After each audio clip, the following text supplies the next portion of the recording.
conforme a sua palavra. Vamos orar. Senhor Deus Pai Todo-Poderoso, te agradecemos, ó Pai, porque mais um dia estamos aqui e agora nesse momento para ouvir a Tua voz, e que o Senhor esteja, Senhor Deus, silenciando todo o ruído que possa existir no nosso coração ou ao redor dele, para que a Tua palavra seja exposta, Senhor Deus, com verdade e justiça, Senhor Deus. Não a verdade e a justiça do pregador, mas a verdade e a justiça que a palavra de Deus apresenta. Que ela possa nos alcançar, ó Pai, e que possamos, ó Senhor Deus, sermos edificados, ó Pai, para a Tua honra e glória, e assim o Senhor nos preparar para viver nesse mundo, na perspectiva de receber o reino de Deus. É o que nós pedimos, em nome de Jesus. Amém. Queridos, vamos abrir a palavra do Senhor em Provérbios 14, verso 17.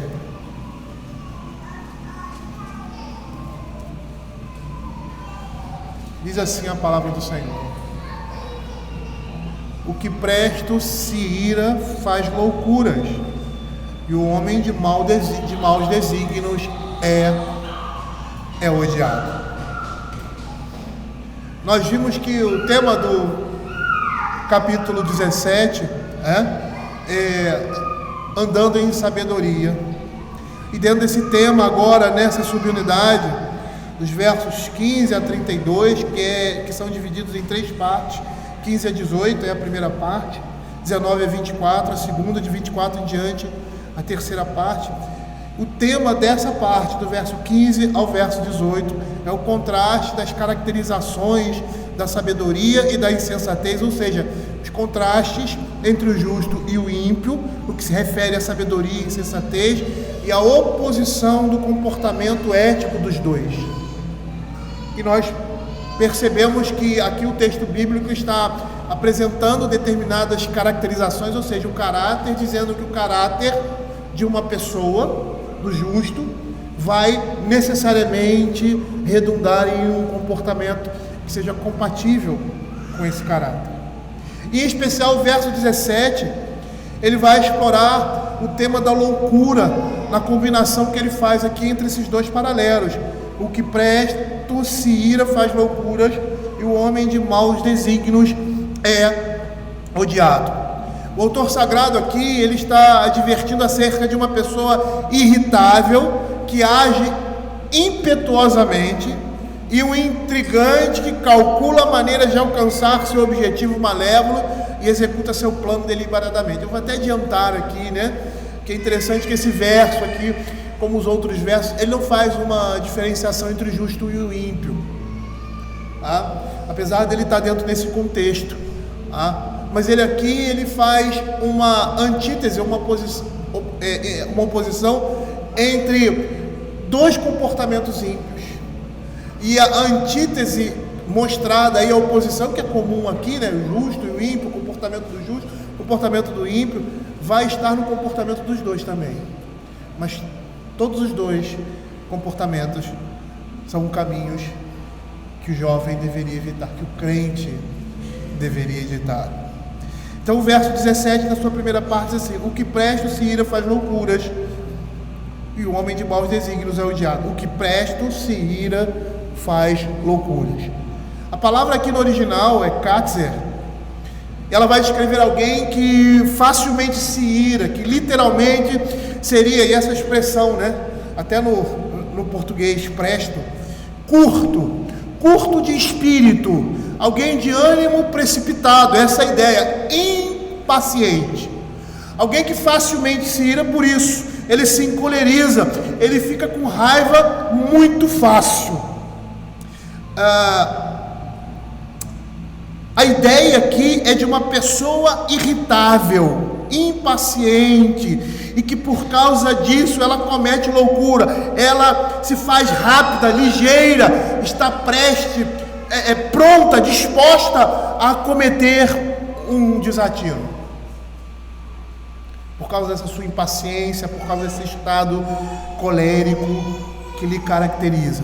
E eu me lembro, quando eu estava preparando esse sermão, lembrava da minha infância, da minha pré-adolescência, né?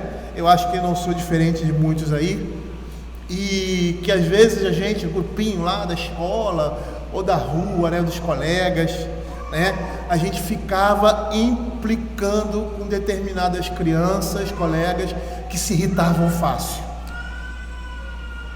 E a gente ficava atiçando, até ele estourar, e não demorava muito. E todo mundo ficava rindo, né, do comportamento dele, porque sabia que ele era mimado, porque sabia que ele ia se estourar fácil e ia acabar fazendo besteira.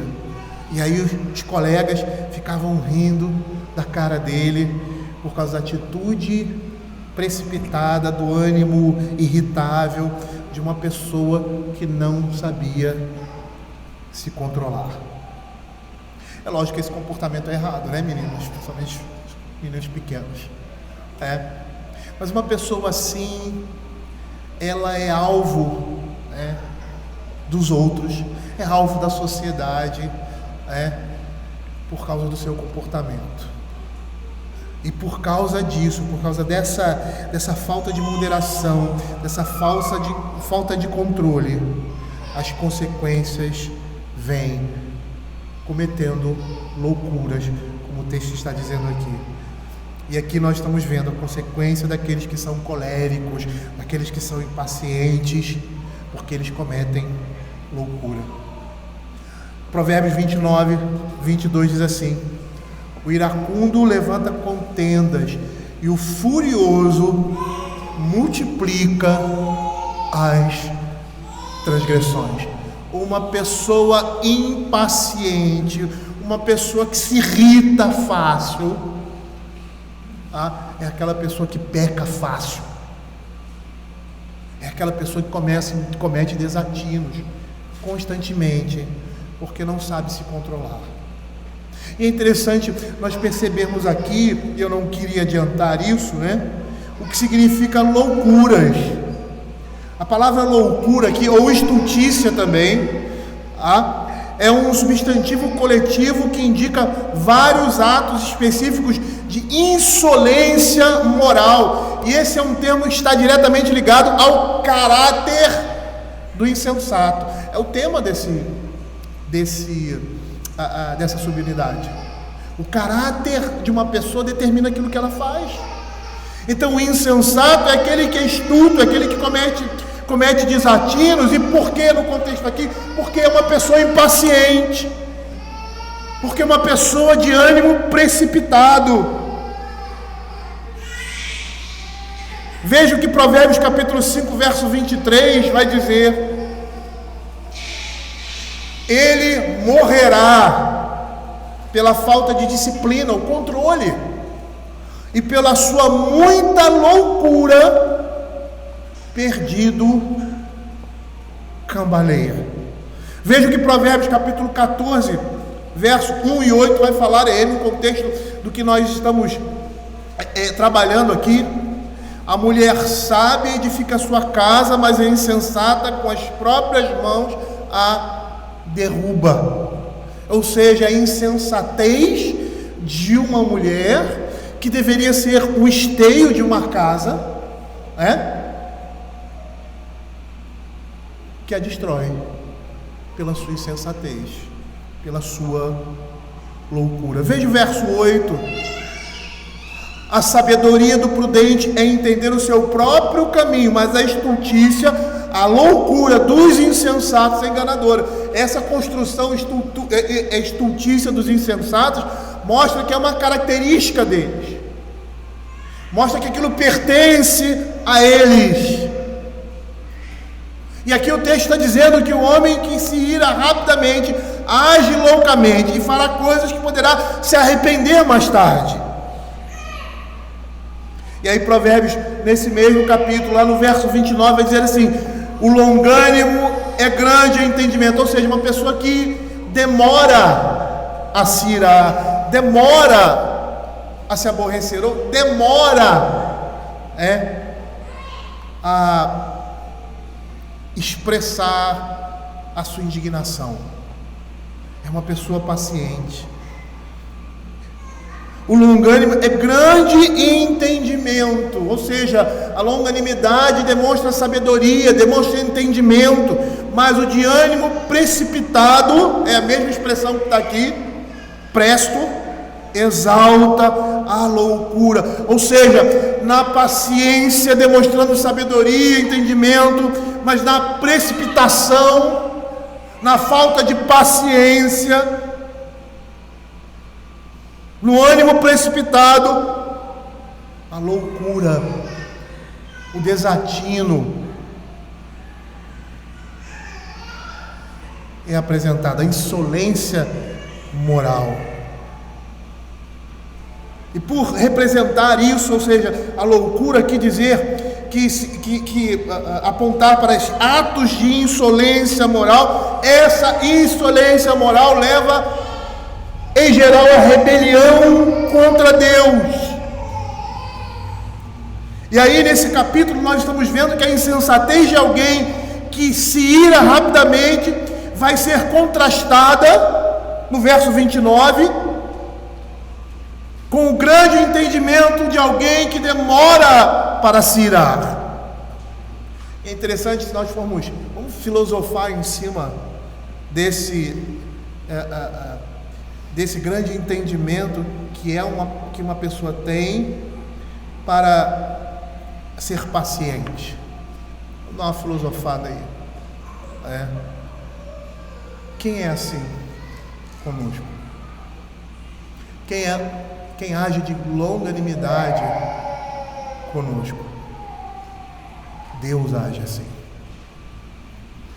Um homem que demonstra isso, ou seja, essa paciência, é paciente, ele demonstra conhecimento de Deus. Ele tem entendimento dessas coisas.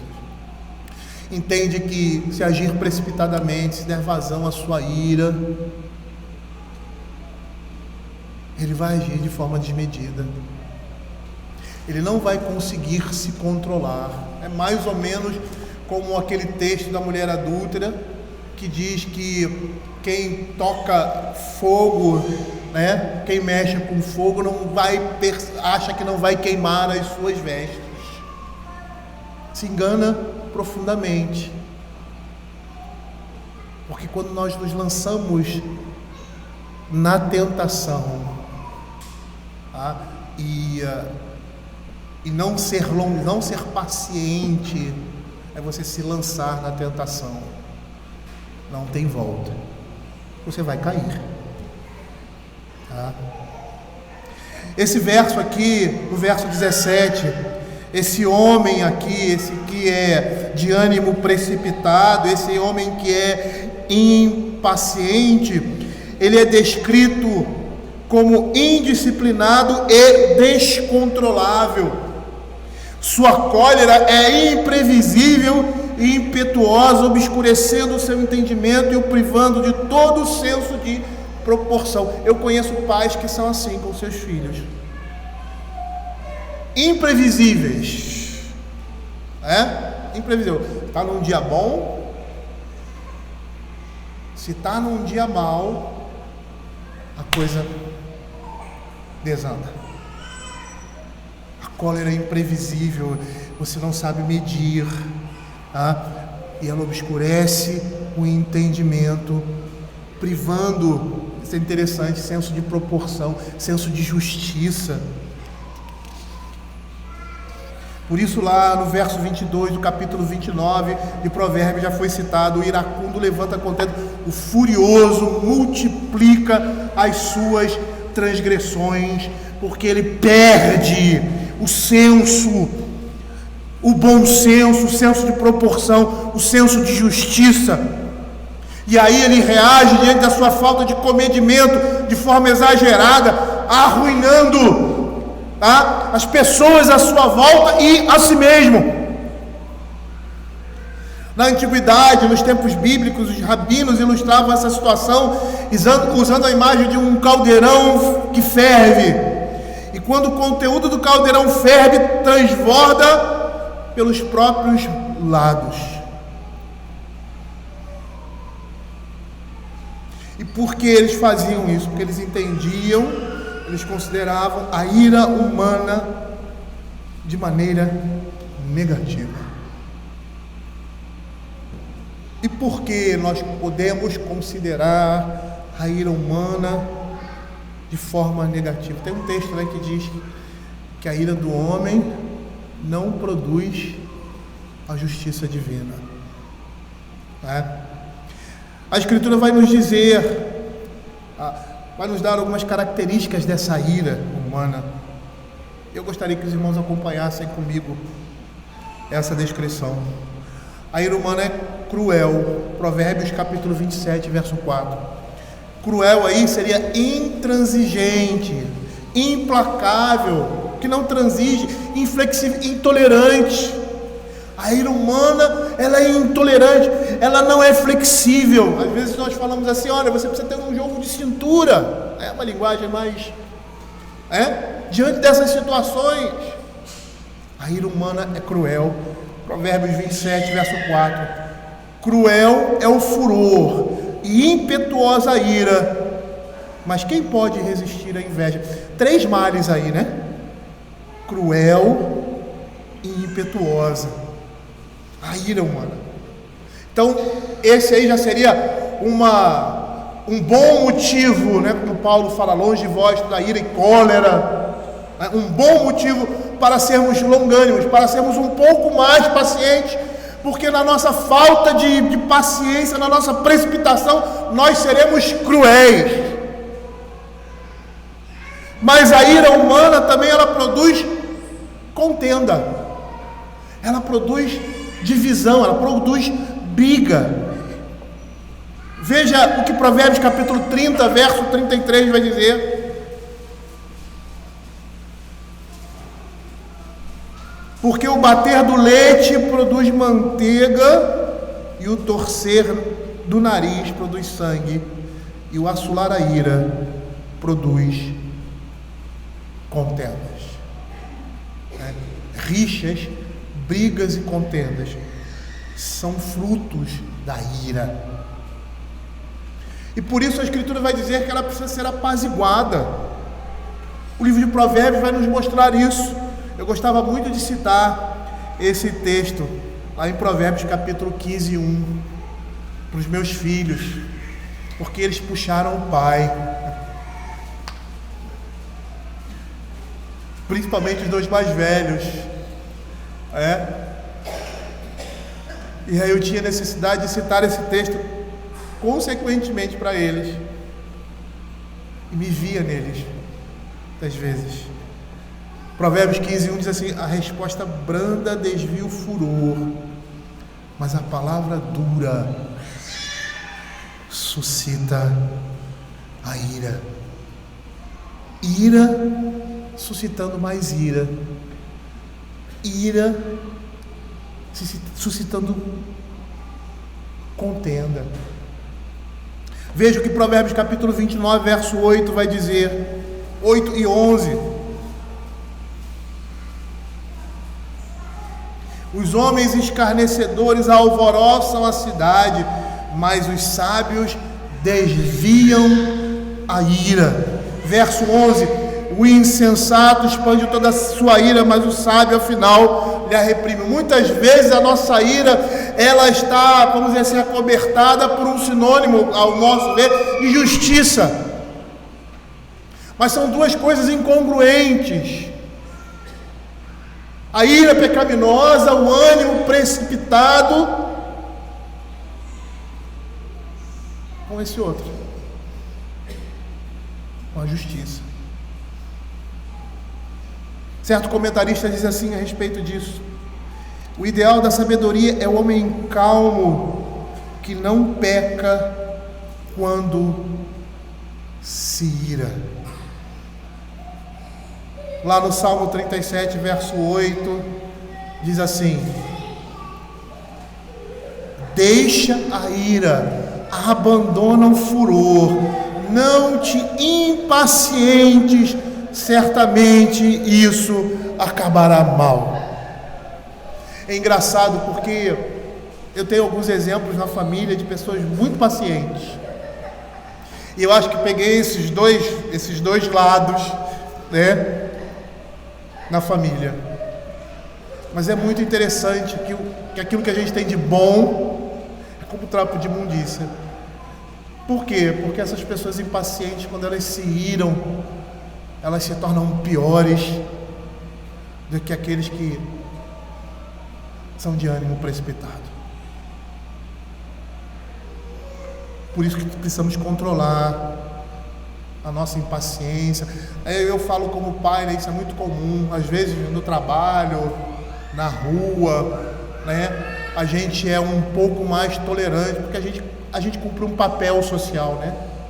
Então às vezes a gente mostra uma coisa que a gente não é, até pelos freios que a sociedade tem. Você tem vergonha de se expor e tal, e aquela coisa. Mas em casa nós estamos à vontade, né? E aí a gente mostra isso com mais facilidade para as nossas esposas, para os nossos filhos. Eu sempre digo que se alguém pode nos conhecer, são aquelas pessoas que convivem conosco diariamente, que estão ali na lida. E eu sempre digo que os melhores de nós não são nada diante do Senhor, porque todos nós somos pecadores. Abra Provérbios capítulo 17, verso 27. Não existe motivo de orgulho na nossa justiça ou na piedade que nós possamos demonstrar nas nossas vidas, porque é como aquele cântico que a gente canta aqui, né? É Cristo em nós. Veja Provérbios 17, 27. Quem retém as palavras possui o conhecimento, e o sereno de espírito, é a mesma ideia aqui, essa pessoa precipitada é homem de inteligência, ou seja, uma pessoa que tem um freio natural, uma pessoa que tem cuidado nas palavras, que tem cuidado em não se irar repentinamente, que se guarda, é chamado de homem inteligente. O sereno de espírito aqui, nesse verso, é usado para opor-se ao homem que é incitado e inflamado pela raiva, como nós estamos vendo aqui. E aí a gente vai ver que a Escritura ela vai censurar também o livro de Provérbios, o homem irascível, o homem que se ira facilmente, o homem que não se controla. Veja Provérbios capítulo 15, verso 18. O homem iracundo suscita contendas, mas o longânimo apazigua a luta. Há uma oposição muito clara entre aquele homem iracundo, aquele de ânimo precipitado, e aquele de espírito sereno. Provérbios 29, 22. O iracundo levanta contendas e o furioso multiplica as transgressões. Por quê? Porque é isso que a ira produz: contendas, transgressões. É isso que a precipitação das palavras, dos sentimentos geram na vida de uma pessoa. Por isso nós encontramos na Escritura vários textos, várias admoestações para o indivíduo não se irar e não pecar ao se irar, porque nós vamos ver que existe uma ira justa. Abra o Salmo 37, verso 8, o salmo que nós já lemos aqui na exposição. Deixa a ira, abandona o furor, não te impacientes, isso acabará mal. Provérbios 16, 32. Esse texto é fabuloso, quando ele diz assim: melhor é o longânimo do que o herói da guerra, e o que domina o seu espírito do que toma uma cidade. E é interessante porque nesse tempo os homens, os guerreiros, né, eram muito valorizados e eram olhados, vistos pela sociedade de uma forma diferente. Eram como se fossem, entendam, deuses, né? Não no meio de Israel, mas no meio grego, romano, naquele contexto, eles eram considerados não que eles fossem adorados, mas como Deus, homens que ficariam na história por causa da sua bravura, por causa da sua coragem, por causa do seu heroísmo, do seu ímpeto. A Escritura está dizendo que melhor é aquele homem paciente e o que domina o seu espírito que esses homens que conquistam cidades, que dominam povos. Abra Eclesiastes capítulo 7, verso 9. Veja o que a Escritura vai dizer. E aqui nós vemos uma coisa que nós já havíamos falado, que o livro de Provérbios fala claramente. Aqui isso é declarado de forma muito clara. Não te apresses em irar-te, porque a ira se abriga no íntimo dos insensatos. Ou seja, quem alimenta a ira é chamado de insensato, porque isso caracteriza e diferencia o justo do ímpio. É interessante que existe uma característica do santo, do homem que teme ao Senhor, ali em Mateus capítulo 5, quando ele fala das bem-aventuranças, que na realidade ela vai produzir todas as outras coisas na vida do crente. É algo que uma pessoa que não teme a Deus não pode ser. Ela pode até demonstrar isso no dia a dia, né? Naturalmente, pela graça comum. Mas a graça especial, ou seja, aquilo que é um dom vindo da conversão, ela não pode alcançar. Que é esse homem que se domina.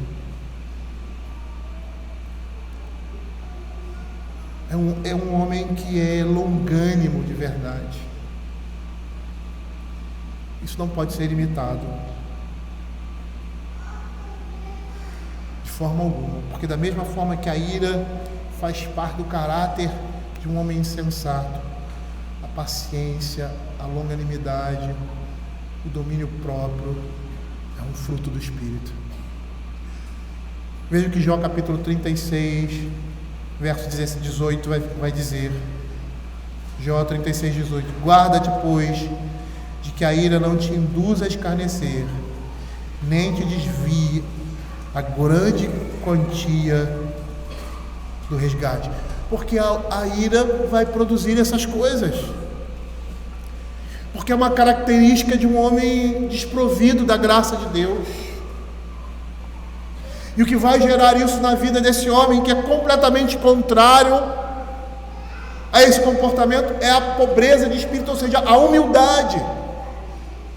E é isso que começa lá em Mateus capítulo 5, nas bem-aventuranças. Os pobres de espírito, a humildade é a porta de entrada de uma vida santa, porque sem ela o homem é desprovido completamente disso. E apesar dali das bem-aventuranças falarem da característica de um cristão, a primeira evidência de uma verdadeira conversão é a humildade de espírito, porque o homem reconhece que ele não é nada diante de Deus e ele é igual a todos os outros homens. Não é a sua condição que o diferencia disso, porque ele pode ser um homem socialmente aceito, bom, né? Um homem religioso, comparado a um homem perverso, ímpio, que vive na imoralidade. Mas os dois estão em condições iguais.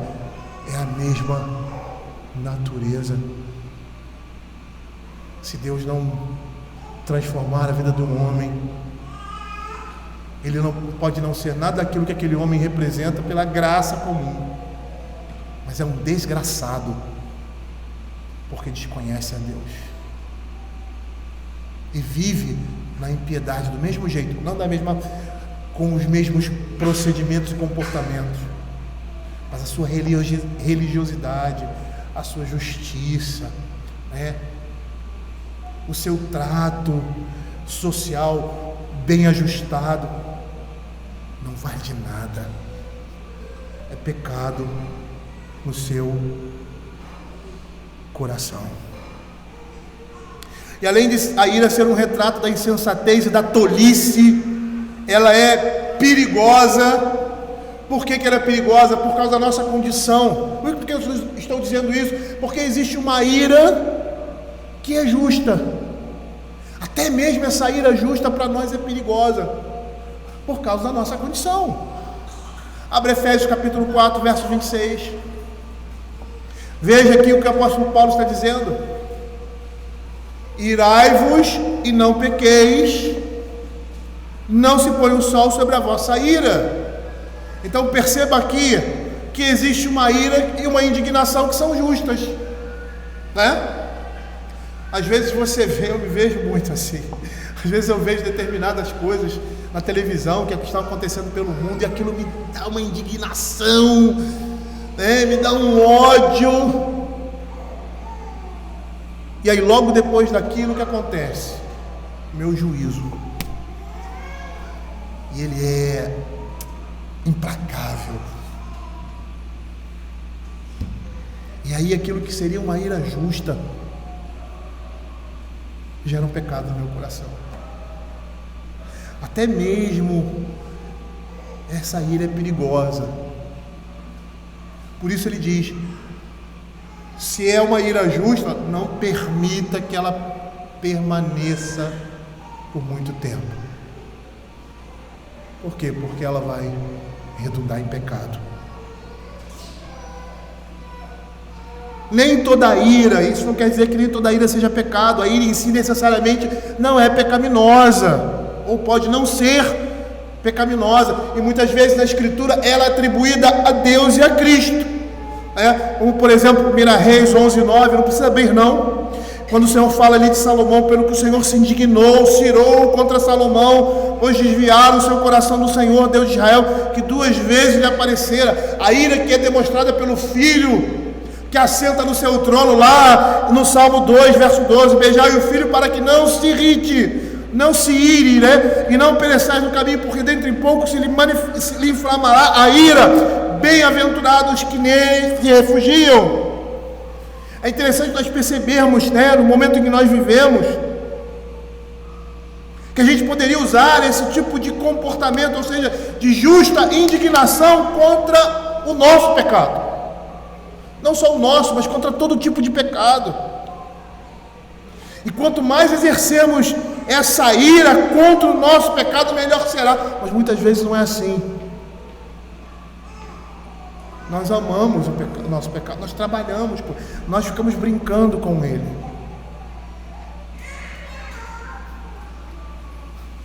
Eu me lembro uma vez, que é muito semelhante disso, quando nós éramos criança, né? Uns 10 anos, 9 anos, eu tinha uns coleguinhas que moravam em cima da nossa casa, e um deles estava naquela fase, né, de criança. Os 2 mais velhos eram mais próximos da minha idade, e o menorzinho era bem pequenininho, né? Devia ter uns 4, 5 anos, por aí. E aí a gente brincando lá na vila, que nós morávamos numa vila, ele usava fralda, né? E às vezes ele não se continha, né? Aí tinha um problema que depois passou, né? Acho que até essa idade, né? E aí às vezes ele abria a fralda, tirava a fralda e ficava mexendo no cocô. Aí os irmãos dele: mãe, Cláudio está mexendo assim. Aí ela descia, pegava ele e tal, aquela coisa, né? Nós somos assim, muitas vezes gostamos de ficar mexendo com aquilo que é nojento.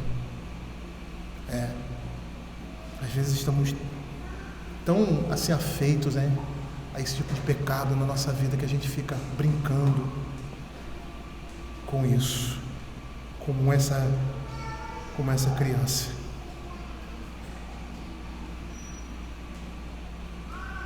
Quanto mais ira exercemos contra o nosso pecado, melhor.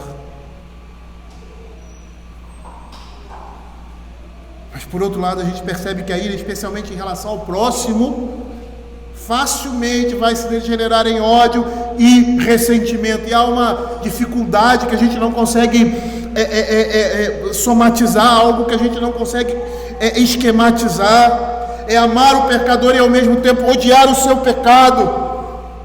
Isso requer uma boa dose da graça de Deus, porque nós caímos em dois lados completamente opostos e não no centro.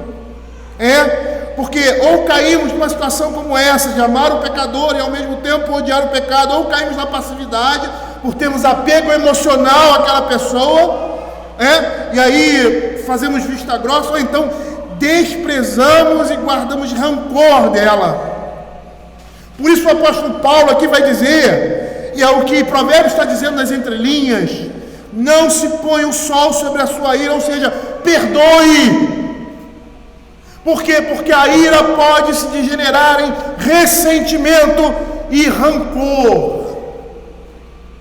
Quando a gente fala nisso, a gente lembra, em geral, de pessoas que estão fora do nosso relacionamento, assim, fora não, um relacionamento mais distante, no trabalho, na escola, em outras atividades, e não dentro de casa. Mas isso acontece muito dentro de casa.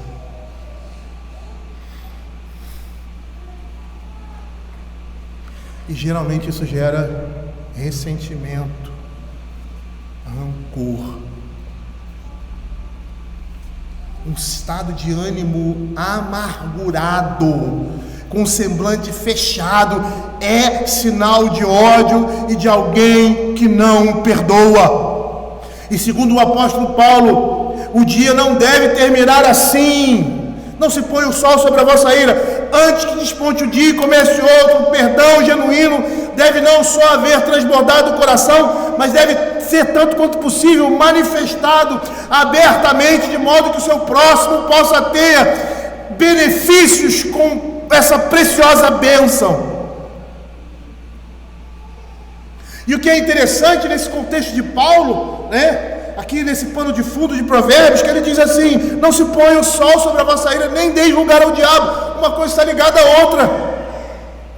O verso 27 do capítulo 4, ele nos diz que o diabo vai aproveitar a oportunidade para mudar a nossa indignação, se alimentarmos esse sentimento, seja justo ou não, transformando em mágoa, rancor, em fomento de furor, em resistência ao perdão. A ideia ali de Paulo em Efésios é que não se deve dar nenhum espaço para o nosso inimigo, para o Satanás, que possa servir de entrada para que ele use isso para os seus sinistros propósitos.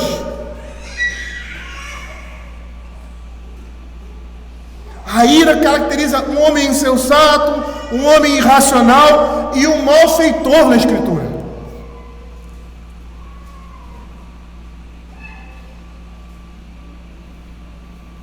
E nós não podemos ser associados em momento algum com esse tipo de pessoa. Imagine alguém que não conhece você. É lógico que nós podemos ter uma impressão de uma pessoa para a vida toda de um momento, mas geralmente é isso que acontece, Imagine você em determinado lugar, aí uma pessoa passa e vê esse tipo de comportamento. O que ela vai pensar? Ela vai pensar que você é assim. Às vezes ela está certa. Ela vai pensar que você é desse jeito.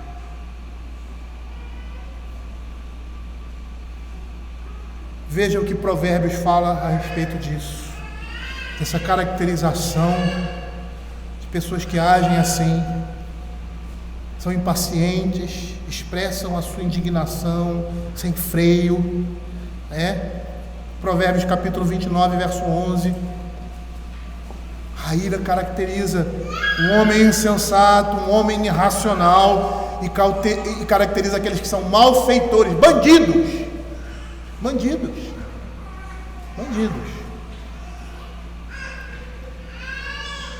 E bandido aqui, malfeitor aqui, não é aquele cara que rouba somente, não. É também. Mas caracteriza um homem mau, um homem perverso. Provérbios 29:11, o insensato expande a sua ira. E é interessante essa estrutura, a ira é dele, pertence a ele, é uma característica, mas o sábio, afinal, reprime. Eclesiastes 7:9, não te apresse em irar-te, porque a ira se abriga no íntimo dos insensatos. Ou seja, a ira caracteriza um homem insensato. O homem insensato aqui é um homem ímpio, é um homem que não teme a Deus, é um homem que não tem, dentro do contexto de Hebreus, o temor do Senhor.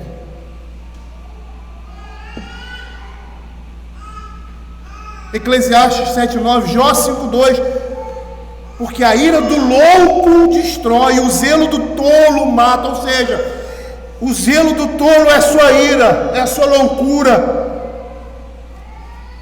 caracteriza esse homem. Ou seja, percebam que Provérbios está querendo dizer aqui as caracterizações de um comportamento. Ou seja, aquilo que você é determina aquilo que você faz.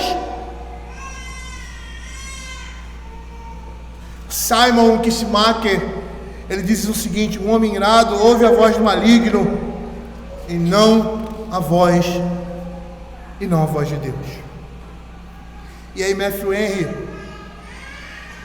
finalizando essa primeira parte, ele diz assim, preste atenção: os homens violentos são com razão motivo de riso. Lembre daquela passagem, aquela figuração que eu mostrei das crianças. Os homens que são mesquinhos e nervosos logo se irritam com a menor provocação, farão doidices, fazem e dizem o que é ridículo e se expõem ao desprezo. Eles mesmos não podem deixar de se envergonhar disso, passando o calor da situação. Essa consideração deve envolver especialmente aqueles que têm uma reputação de sabedoria e honra, com o máximo cuidado para refrearem as suas atitudes impensadas, sim, para que não se precipitem. Todos nós somos tentados por isso. Todos nós temos esse ímpeto dentro de nós, por causa da nossa natureza pecaminosa. Mas o sábio, ele tem. Perceba aqui que, ao mesmo tempo que há uma completa diferenciação e oposição entre o justo e o ímpio, há semelhanças. E por que existem essas semelhanças? Por causa de uma natureza corrompida. Mas você pode ter uma natureza corrompida dominada pelo Espírito de Deus, tratada pelo Espírito de Deus, como uma natureza corrompida sem freio, que caracteriza aqueles que não temem ao Senhor. E a segunda parte desse verso, fazendo uma oposição aqui, essa oposição é interessante: e o homem de maus desígnios é odiado. Lembra que eu falei no início que você tem sempre a oposição entre o justo e o ímpio? Aqui ele está mostrando uma pessoa ímpia com duas facetas distintas que se opõem, mas que na realidade demonstram o mesmo caráter. Temos aqui a caracterização de dois homens maus, diferente dos outros versos, como já falei, opondo o justo e o ímpio, o insensato e o sábio. A oposição aqui é feita entre alguém de ânimo precipitado, opondo-se a alguém que tem planos perversos. Ou seja, aquele que diz assim: a vingança é um prato que se come frio. É alguém que trama, disciplinado e mantendo as suas emoções com rédeas curtas, e assim não expandido a sua ira e se controla. Olha que interessante aqui. Nós estamos vendo dois homens opostos, com determinados comportamentos, mas que tanto um quanto o outro não representa a sabedoria divina, mas representa o caráter de um homem corrompido. Então, meu querido, então você que, por exemplo, muitas vezes, você, como algumas vezes as pessoas falam: fulano de tal é mais paciente, fulano de tal é uma pessoa que fácil de perdoar, que essas características sejam características que sejam permeadas pelo Espírito Santo. Porque se não forem, não tem proveito algum. Pelo contrário, essa aparente paciência em perdoar, aparente, externa, na realidade não representa o coração. Essa aparente calma e tranquilidade não representa a tranquilidade de um homem transformado. É como o exemplo que eu dei na minha família, Às vezes pessoas tranquilas, calmas, mas que quando explodem são piores daqueles que... Qual é a diferença? Nenhuma. Esse tipo de comportamento não está sendo permeado pelo Espírito Santo. Faz parte somente da graça comum. É um freio que o Espírito Santo faz na vida da sociedade, senão ela vira um caos. Mas não é a transformação interna, uma conversão, uma demonstração de uma ressurreição espiritual que se manifesta, ou que é a imagem da ressurreição do último dia.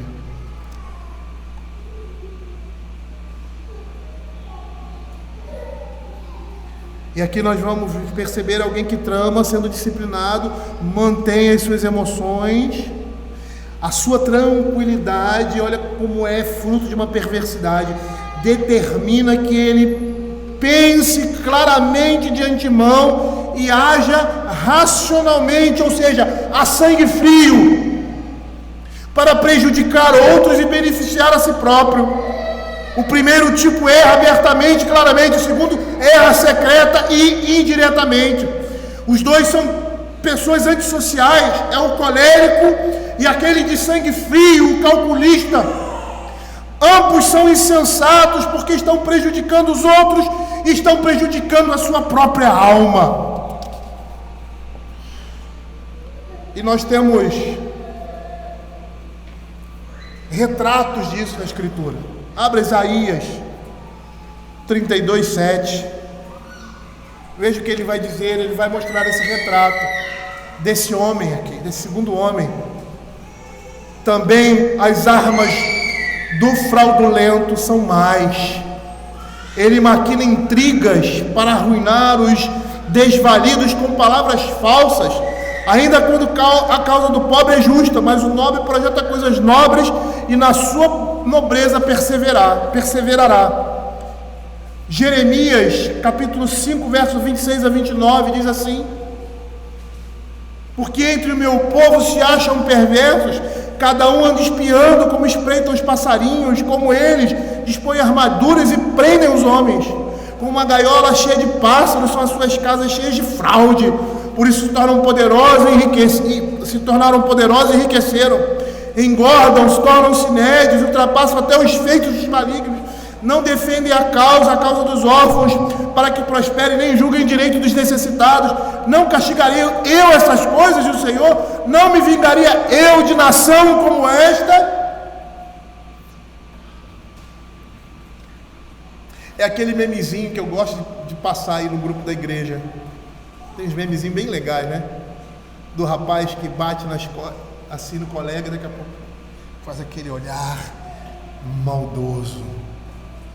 Ou seja, aquilo que ele está fazendo não é a realidade do seu coração.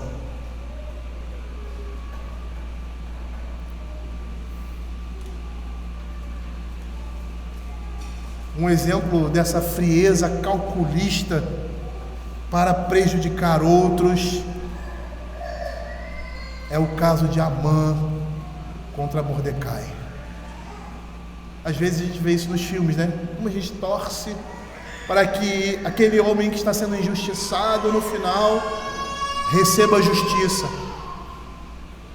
Para aquele homem que está sendo prejudicado, para aquele homem ali que está sofrendo injustiças, injúrias, saia vitorioso. E por que nós somos assim?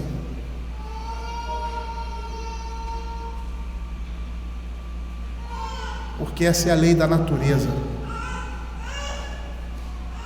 Essa é a lei natural, estabelecida por Deus, corrompida na queda, mas presente ainda. E da mesma forma que isso foi corrompido na queda, mas está presente ainda, a justiça de Deus permanece, não corrompida, mas Deus é longânimo. Por isso que esses homens às vezes passam um determinado tempo prosperando, ou supostamente prosperando, como o salmista. E eles estão fazendo o quê? Entesourando para si. Se não se arrependerem do seu pecado e não fizerem como o publicano Zaqueu, repararem o prejuízo que causaram, o juízo de Deus virá sobre ele, sem freio,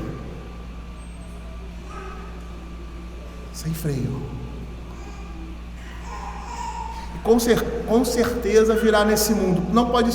Pode não ser o que você espera de um Supremo Tribunal de Justiça, de um presidente da República. Por mais que eles estejam ou continuem no poder, a mão de Deus está pesando sobre eles. Nós não vamos para o travesseiro juntamente com eles, mas a consciência deles vai. Deus vai.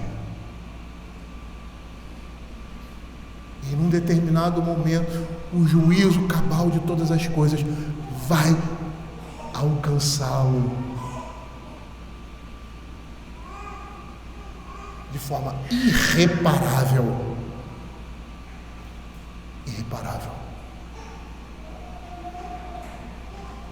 Mas a própria palavra de Deus diz que esses homens desse mundo de pecado, e essas coisas são o juízo, a maldade, a vileza, a imoralidade no coração do homem. Isso que você vê, estupros, roubos, isso é juízo de Deus, é consequência de pecado. Pecado é consequência de pecado. O homem cada dia mais afundado no seu pecado é juízo de Deus. Deus está julgando esse homem. Às vezes nós olhamos com olhos pecaminosos também. Olha como é que ele está se dando bem, olha como ele vive essa vida imoral, desonesta, está se dando bem. Não está, ele está cada dia mais se afundando. A sua própria condição dessa falta de freio, na corrupção, na imoralidade, é juízo de Deus. Uma pessoa não pode viver bem assim, porque o salário do pecado é a morte. E aí a gente olha, por que tantas pessoas famosas, ricas, não conhecem a Deus e se matam?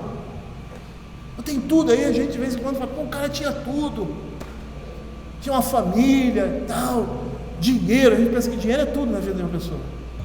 Nós somos estúpidos. Tinha tudo e se mata, não aguentou viver.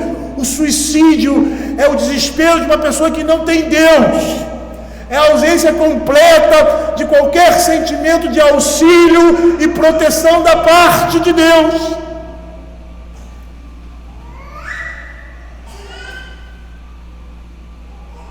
E eu digo isso, meus irmãos, não sei vocês, mas eu já tive vários sentimentos de suicídio quando vivia no pecado.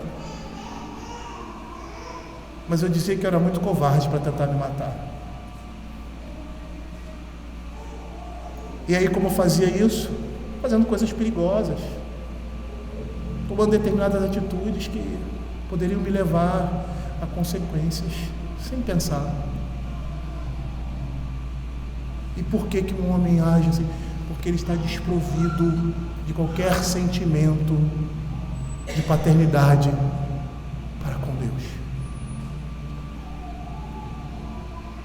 Eu não estou dizendo que o sentimento suicida seja característica de uma pessoa que está distante de Deus, completamente distante. Um ímpio, um crente jamais poderia pensar nisso. Eu não posso dizer isso, porque nós somos pecadores.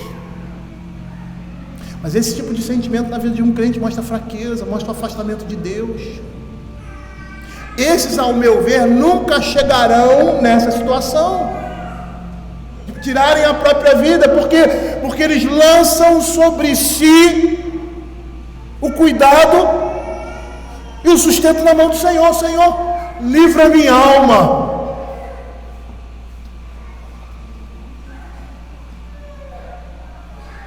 Mas é o completo distanciamento, a completa ausência, a falta de entendimento da necessidade que nós temos de Deus.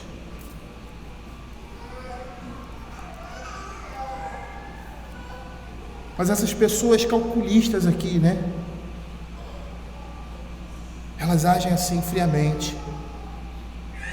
Como foi com Mordecai, ou Amã, melhor dizendo, né? Amã contra Mordecai, em Esther capítulo 3, versos 6 e 7, verso 6 e capítulo 7, versos 5 e 6, diz assim. Esther capítulo 3 e 7, 3, 6, capítulo 7, 5 e 6, diz assim, 3, 6. Porém teve como pouco nos seus propósitos atentar apenas contra Mordecai, porque lhe haviam declarado de que povo era Mordecai, por isso procurou Amã destruir todos os judeus, povo de Mordecai, que havia em todo o reino de Assuero. Percebam que há uma trama, e ele faz uma trama, porque ele tem ódio daquela pessoa. Então ele trama contra a vida dela. Aí nos versos 7 e 5, versos 5 e 6 do capítulo 7, então falou o rei Assuero e disse à rainha Esther: quem é este? Onde está esse cujo coração instigou a fazer assim? Ela contra a trama de Amã. Mordecai chega diante dela, diante de Esther, e fala da situação, e fala que não só ele estava correndo risco de vida, mas todos aqueles que eram do povo do Senhor. E os irmãos já conhecem a história, quando Mordecai diz assim: Esther, foi para isso que Deus colocou aqui, para trazer livramento da parte de Deus. Olha que importância a vida de um crente, a palavra de um crente no meio da impiedade. Muitas vezes a gente pode pensar: eu estou sozinho, a minha palavra só não vai, todo mundo está aí, diz outra coisa, é contra isso, não são cristãos, não amam a Deus. Mas veja, uma palavra de um crente, ou seja, a palavra de Deus no meio dessa impiedade é importante, porque ela pode mudar todas as coisas. E foi o que aconteceu. Respondeu Esther, verso 6, capítulo 7: o adversário inimigo é este mau Amã. Então Amã se perturbou perante o rei e a rainha. E é interessante que a trama que ele arma para destruir Mordecai e o seu povo, pelo ódio que eles tinham do povo de Deus, ele cai na sua própria trama, ele cai na sua própria armadilha. Esse tipo de pessoa, esse tipo de insensato é odiado. O homem de maus desígnios é odiado por Deus e pela comunidade que quer se livrar dele. É interessante entendermos o que essa palavra quer dizer, odiado. Ela expressa uma atitude emocional diante de pessoas e coisas que são combatidas, desprezadas, detestadas e com as quais não se deseja ter nenhum contato. Esses homens são odiados por Deus, são odiados pelos próprios homens. Nem os seus iguais suportam eles, porque são vingativos, são maus. Eles planejam, eles demonstram uma falsa inteligência, eles deixam de exercer a sua estultícia naquele momento para calcular, e isso eu acho que seria pior ainda, para calcular o momento em que aquela estultícia se manifesta. E eu gostaria de terminar com um comentário em Matthew Henry, Porque ele diz assim: os homens perversos são com razão temidos e detestados, pois são muito mais perigosos e enganadores a todas as sociedades. O homem de mais imaginações, que insufla seus ressentimentos até que tem uma oportunidade de se vingar, e que trama secretamente como prejudicar o seu próprio e fazer mal, como Caim tramou matar Abel, será aborrecido e odiado por toda a humanidade. O caráter de um homem irado é digno de piedade. Em meio à surpresa de uma tentação, ele se perturba e causa infelicidade a si mesmo. Mas isto logo acaba, e então ele se lamenta. Mas o caráter de um homem vingativo e rancoroso é odioso. Não há proteção contra ele, nem cura para ele. Engraçado porque sabe o que acontece com a familiaridade do pecado, quando você se permite fazer algumas coisas que você deveria evitar, que você deveria fugir, você acaba dominado por elas. Você acaba escravizado por elas. Agora, essas coisas que antes pareciam como aquela criancinha que ficava mexendo, é ela que estava controlando, é ela que estava manipulando.